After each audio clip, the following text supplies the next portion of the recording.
အနုပညာရှင်မပြေထားတဲ့ဖွေးဖွေးရဲ့စကားတကုံကိုမဖြစ်တဲ့ကြောင်းပြောပြလာတဲ့မင်းသားကြီးဖြိုးကျော်မင်းသမီးဖွေးဖွေးရတော့ကိုလက်တလုံးမှာလူမုံများနေတဲ့အနုပညာရှင်တရားဖြစ်နေပြီဖြစ်ပါတယ်။သူမရဲ့ပုံစံနဲ့ပြောဆိုတွေဟာဗိတ်တွေကိုမလေးစားရရောက်တဲ့ပုံစံမျိုးတယောက်တဲ့အတွက်လူများကထောက်ပြလာခဲ့ကြပဲဖြစ်ပါတယ်။ဒါပြင်ဖွေးဖွေးဟာခုနောက်ပိုင်းမှာအနုပညာလောကတွေကိုပြောင်းလဲလာပြီဖြစ်ပြီးစကားကြီးတွေကိုပြန်လည်ရိုက်ကူးလာခဲ့ပြီဖြစ်ပါတယ်။အခုကတော့အနုပညာလောကမှာလူချင်းလူကင်များတဲ့မင်းတွေတွေကတရားဖြစ်ခဲ့ပေမဲ့ဖွေးဖွေးရဲ့အပြောဆိုတွေဟာဆီလိုဝါလိုဖြစ်လာခဲ့တာပဲဖြစ်ပါတယ်။ရုပ်ရှင်ရိုက်ကူးရမှာလည်းအနုပညာကြီးပေါင်းများစွာရရှိပေမဲ့တူတက်မလာတဲ့အနုပညာဆွေးရကြောင်းလူများကသူမတို့လိုချမ်းသာတဲ့အနုပညာရှင်တွေကိုအခုလိုမျိုးအနုပညာကြီးတွေပုံပြီးပြီးမဲ့ဆောင်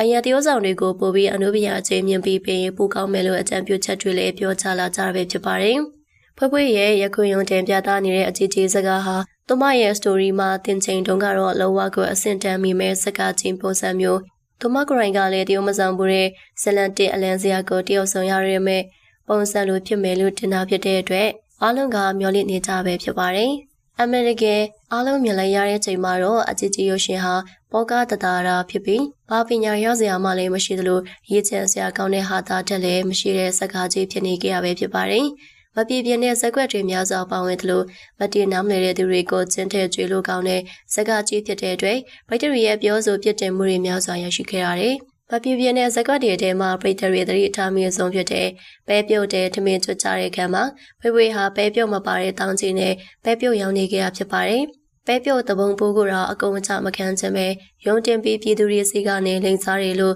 လူတွေပြောနေကြတဲ့အခါမှာဖွေးဖွေးဟာစကားကိုပြရင်ပြသလိုကြည့်ဖို့ပြောပြီးလောကကြီးမှာဟာသားတွေနေနေတဲ့အတွက်ဟာသားဆိုရင်ဟာသားလူရာကြည့်ဖို့ပြန်ပြောလာခဲ့ရပဲဖြစ်ပါတယ်။အမေရိကန်ဆိုရင်အကယ်ဒမီအသုံးစုရရုပ်ရှင်မင်းသမီးတရားဖြစ်တဲ့အနုပညာရှင်ဖြစ်တဲ့အတွက်အနုပညာပေါ်မှာမျက်နှာမှုအနုစိတ်မှုတွေကရှိကိုရှိရမယ့်အရာဖြစ်ပေမဲ့ဖွေးဖွေးရတော့ပြပြရောလောကသူမကိုရိုင်းကိုကပတ်စံမလို့အနုပညာလုံးနေမဲ့ဒီစကားတကွန်တဲ့နဲ့တဲ့ပရိသတ်တွေတည်သွားကြတာဖြစ်ပါတယ်။အကောစိန်မြင့်သားကြီးဖြိုးကျော်ကပါသူမရဲ့စကားနဲ့ပတ်သက်ပြီးမဖြစ်သင့်ကြောင်းပြောလာခဲ့ပြီဖြစ်ပါတယ်။ဇက်ကျန်တဲ့ဇက်ရံတွေမှာအမြဲတမ်းဆောင်နေရတဲ့မင်းသားဖြိုးကျော်ဟာအနုပညာလောကရဲ့ဝါရွတရုပ်ဆောင်တရားဖြစ်နေပါပြီ။အခုနောက်ပိုင်းမှာအနုပညာလောကရဲ့မထုံမနှံတွေကိုလည်းသူတွေ့နေရတဲ့အတွက်ဒီကိစ္စတွေနဲ့ပတ်သက်ပြီးမပြောချင်ပေမဲ့အနုပညာရှင်တရားဖြစ်ရတဲ့ဗဇက်ကနေငါပြတာညွှန်ကြည့်အတက်မထွက်နဲ့မဝေဖန်တဲ့ဆိုတဲ့စကားဟာမဖြစ်တဲ့စကားမှနာမည်မတက်ပဲပြောကြားလာကြတာဖြစ်ပါတယ်။ရိုက်ပြတိုင်းကြည့်ရအောင်အနုပညာဟာဝေဖန်တဲ့မရှိတဲ့ပြောဆက်တစ်ခုလိုဈေးပေါ်သွားမှဖြစ်တဲ့အတွက်ဒီလိုအနုပညာရှင်နေတာများနေရင်မြန်မာရုပ်ရှင်လောကကအောင်မြင်နိုင်ဖို့ဝင်းနေအောင်မှာဖြစ်တဲ့အကြောင်းအင်တာဗျူးမှာတဲပြောချလာခဲ့တာပဲဖြစ်ပါတယ်။အနုပညာရှင်မပြေသားတဲ့အကယ်ဒမီအသုံးစုရ